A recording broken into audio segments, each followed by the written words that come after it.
Feeling a little lost in the legal labyrinth? Wondering how to actually talk to LegalZoom?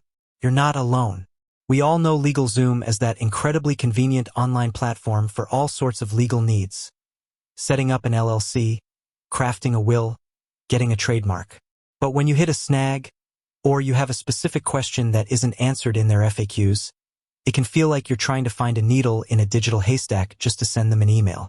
It's a common misconception that in this age of instant messaging and chatbots, a giant like LegalZoom would have a prominently displayed, easy-to-find email address for customer support. And for many of us, email is still our preferred method of communication.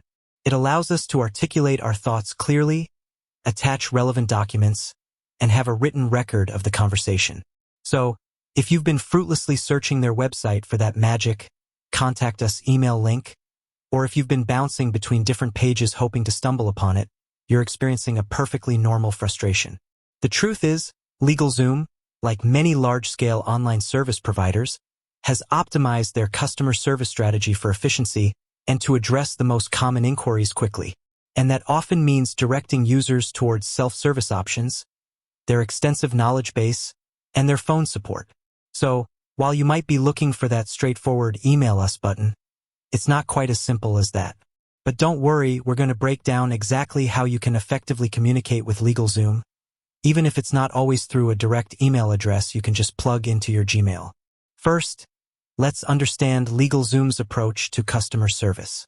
They prioritize immediate answers to frequently asked questions. This is why their help center and FAQ sections are so robust.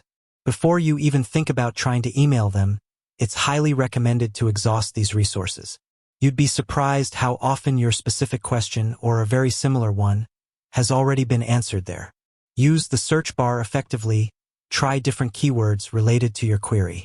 For example, instead of just LLC, try LLC filing status or LLC registered agent change. This can save you a lot of time and effort. Now, let's get to the core of emailing LegalZoom. The most direct way to initiate an email-based communication, especially for specific issues related to your order or account, is often through their internal messaging system or by replying to an existing communication. Think of it less as sending a brand new email to a generic address, and more about engaging with their platform's built-in communication tools. If you have an active order or an existing account, log in to your LegalZoom account. Once logged in, navigate to your order history or your account dashboard. For most services, you'll find a section related to My Orders or My Documents. Within the details of a specific order, you might see an option like Message Support, Contact Us About This Order, or a similar prompt. This is usually the most effective pathway.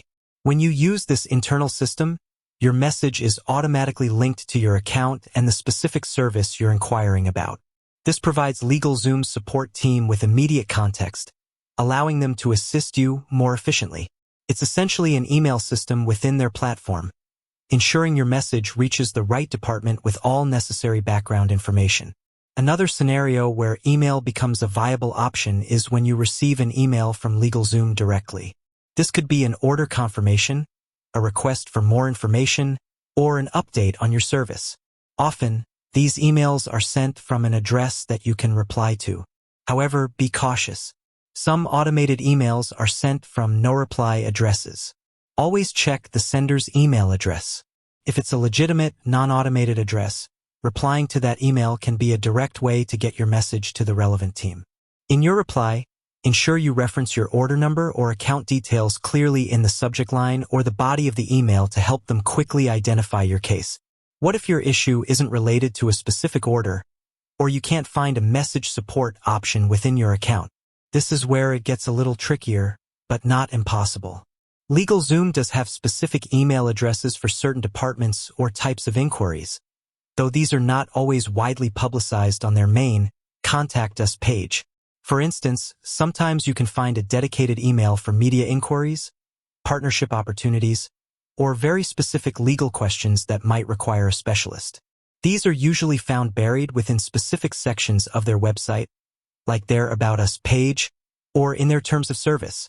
This requires a bit of detective work, but if your query falls outside the typical customer support scope, it might be worth the effort. However, For general customer service inquiries, if the in-platform messaging and replying to existing emails aren't options, your best bet is often to initiate contact via their phone support. I know, we're talking about emailing LegalZoom, but bear with me. When you call LegalZoom, explain that you prefer to communicate via email and ask if they can provide an email address for your specific issue, or if they can initiate an email communication with you to which you can then reply. Sometimes, their support representatives can open a ticket and send you an initial email, effectively giving you an address to respond to for ongoing correspondence. This strategy leverages their phone support to open the door to email communication. It's also important to remember the nature of your query. If you're asking a question that requires a back-and-forth dialogue or the exchange of sensitive information, an email, through their internal system or a reply, is generally preferable to a chatbot or a quick phone call. For complex legal questions that require attorney advice, LegalZoom also offers attorney advice plans. If you have one of these plans, you'll typically have a direct way to communicate with your assigned attorney, which often includes email. When you do manage to send an email, whether through their internal system or by replying to an official LegalZoom email, make sure your message is clear, concise, and contains all necessary information. Always include your order number, account ID, and a detailed description of your issue. Attach any relevant documents if the platform allows it. Remember, the clearer you are, the faster they can help you. With that said, thanks for watching, and until next time.